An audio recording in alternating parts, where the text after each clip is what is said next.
कुछ दिन पहले एक बहुत ही दुखद खबर आई। महाराष्ट्र के उप मुख्यमंत्री अजित पवार को ले जा रहा एक प्लेन एक भयानक हादसे का शिकार हो गया। और सबसे हैरान करने वाली बात यह है कि ये विमान बस सफलतापूर्वक उतरने ही वाला था कि रनवे से कुछ ही मीटर पहले उसने अपना कंट्रोल खो दिया। तो आखिर हुआ क्या था? देखिए, इस पूरी घटना के सेंटर में है एक अजीब सी, एक हैरान करने वाली खामोशी। जो इन्वेस्टिगेटर्स हैं, उनका कहना है कि क्रैश से ठीक पहले कॉकपिट के अंदर सब कुछ एकदम शांत हो गया था। और अब यही खामोशी इस पूरी जांच का सबसे बड़ा सवाल बन गई है।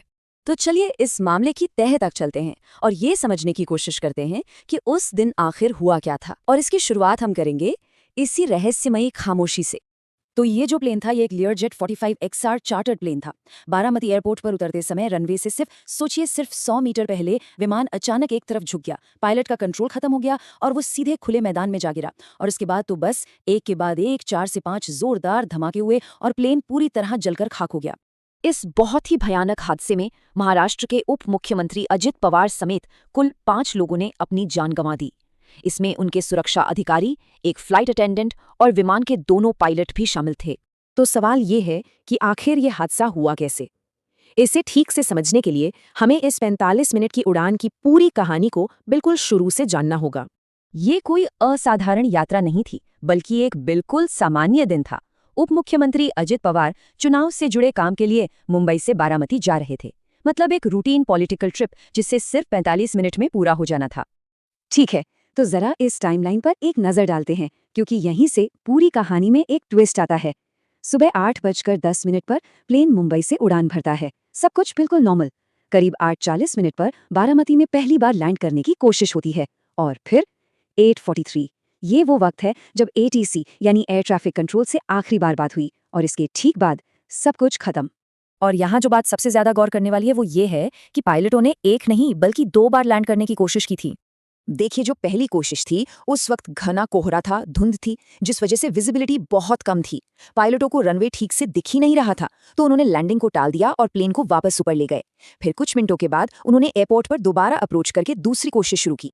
जब पायलट इस तरह लैंडिंग को टाल कर प्लेन को वापस एक सेफ ऊंचाई पर ले जाते हैं तो एविएशन की दुनिया में इसे गो अराउंड कहते हैं। और ये जानना बहुत जरूरी है कि ये सुरक्षा के लिए एक बिल्कुल स्टैंडर्ड प्रोसीजर है। और अब हम आते हैं कहानी के सबसे जरूरी और सबसे रहस्यमयी हिस्से पर, वो आखिरी पल जहां सब कुछ बदल गया। सुबह 8:43 पर दूसरी कोशिश के दौरान पायलटों की आवाज में एक उम्मीद थी। उन्होंने एयर ट्रैफिक कंट्रोल को बताया, अब हमें रनवे दिख गया है। मतलब ऐसा लगा कि बस अब सब कुछ ठीक हो जाएगा। इस मैसेज पर ATC ने भी फौरन जवाब दिया और उन्हें लैंडिंग की इजाजत दे दी।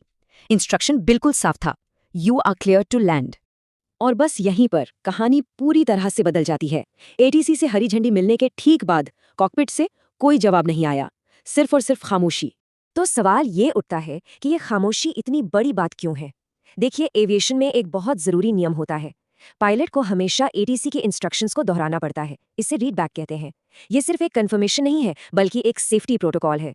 इससे ये पक्का होता है कि पायलट ने इंस्ट्रक्शन को बिल्कुल सही सही समझ लिया है। पर यहाँ कोई रीडबैक नहीं हुआ। और बस यही वो खामोशी है जो इस जांच का सबसे बड़ा और शायद सबसे डरावना सवाल बन गई है।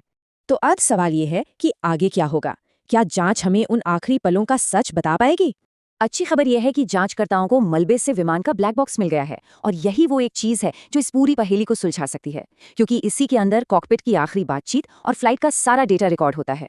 तो अब सबसे बड़ा सवाल यही है कि ये ब्लैक बॉक्स उन आखिरी पलों के कौन से राज खोलेगा? क्या उस रहस्यमय खामोशी का सच कभी सामने आ पाएगा?